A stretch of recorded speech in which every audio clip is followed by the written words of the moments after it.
Human sa gipahitabong renovation sa Phase 2 sa Panabo City Premium Market Main Building, nahuman na ang fish section ug opisyal na kining na turnover. Gisugdan ng seremonya sa usa ka santos nga misa kauban si Reverend Father Emerson B. de los Reyes.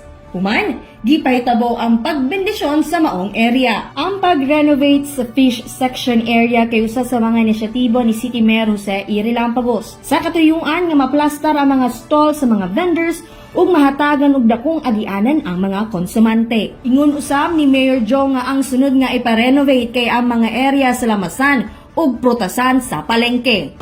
Anong di nato mapagwapo ang sulat sa Panabo na supisinte man ang ato ang luhis na para ipaayo nato sa atong mga buildings. Ani pa ni Eileen Mancao ug June Belia, pipila sa mga fish vendors nga dakong tabang ang pag-renovate sa ilahang area. Limpyo na siya niya, kanang hapsay na, kaysa una mong good, kuan kayo, kanang hugaw ba, karon kay limpyo na, dako nag-agianan ang mga tao, magkuan na kaysa una good food kayo.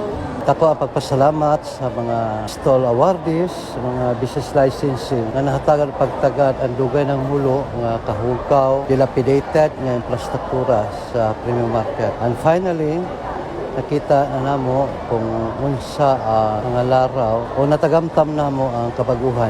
Nagpaambit usab ang usa ka konsumante sa premium market sa iyang gibati nga kalipay tungod sa kabag-uhan sa lugar. Ako jud kay tabang ni para sa mga customer kay ngano madasig is lang muduol to kay nindot naman hapsay ug hinlo pagyud. Ganahan kay ko kay landag akong pananaw nya daghang murag dali pang makita ang mga paninda sa katawhan tungod kay hinlo naman. Kauban sa kamera si Francis Paculana, kini si Tima Acevedo gikan sa City Information Office Broadcast Services. Alang sa Frontline News Panabo, importante informed.